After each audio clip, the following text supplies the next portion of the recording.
we've just been talking to James and asking him about his thoughts on the England squad tomorrow. Do you mind just by starting by telling us what you think about James this season? I know we've been here before, but with a view to another squad coming around and him getting a goal and a couple of assists recently. Yeah, to continue with the answer and okay, cool. Yeah, look, I think Matt has been outstanding so far this year. I think his form right from the first game, to be honest, has been really strong. Physically, I've said a few times, he's back at the levels where he can play in the manner he wants to, and it can have a real effect on the game. Obviously, last 2 or 3 weeks he's had an effect in terms of goals and assists as well, which always gets highlighted with players in his position. But I just think his general play has been outstanding, and I think if he continues in that vein, I'm sure he'll be in the conversation for England squads moving forward. Newspaper. You have a special connection with the Hungarian football as you work together with Ferenc Puskás at Melbourne. How do you remember these days, these weeks, years, and what are you expecting about the tomorrow game? Ferencváros is the opponent. Yeah, I do have a special connection for me anyway with Mr. Puskás. I was blessed to be able to spend 3 years in the company of one of the greatest footballers of all time, but more importantly for me, an outstanding person. He's one of the greatest people I've ever come across. And like I said, I just feel really fortunate that I had that sort of 3 years with him, where I could sit there and talk to a person that, in the football world had done everything, but more importantly, just a person who I had so much respect, admiration for, and I still think about it, and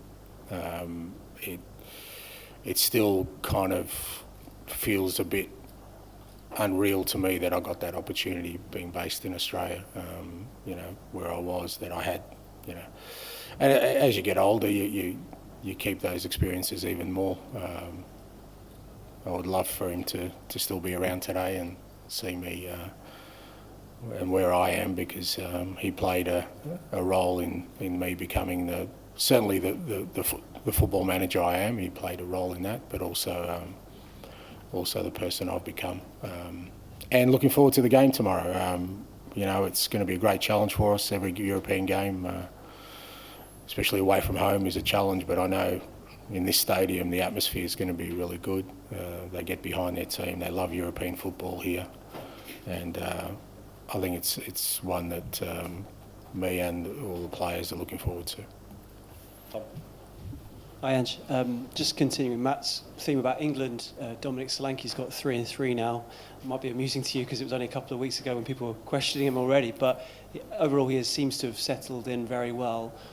First of all, do you think he's ready for an England recall, and why do you think he has settled in so well? Look, obviously we didn't sign Dom till obviously very late in the window, and then he was really keen to sort of get his Tottenham career up and running, and then we kind of had a bit of a false start with him.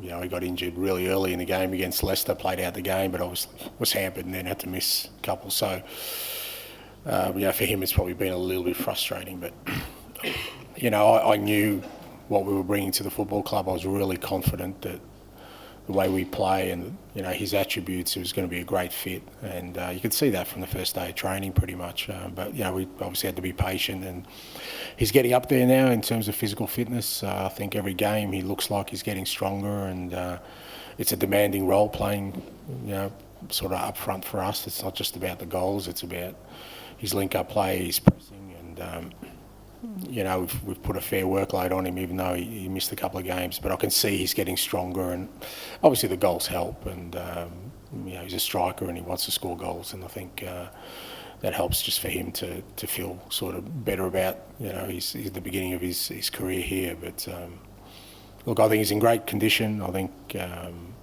he's already made a big impact at our football club, but I'm even more excited about what's ahead and the potential, we have both as a team and he as an individual to really make a significant sort of impact. As a follow-up to that, I know you'd be loath to advise an international manager, having been one yourself, but from Dom's perspective, from fitness and the space he's at, do you feel he would be ready to be in England squad if he were called up? Yeah, no, there's no issues around him from a physical perspective. But I mean, I get enough stick from my own selections, mate. I'm not going to get involved in anyone else's selections, but Dom's fine. Hi Ange, can I just ask you about the squad and who you've, if anyone, left behind, and also you could see Sergio Reguilon came along and why he's here as well?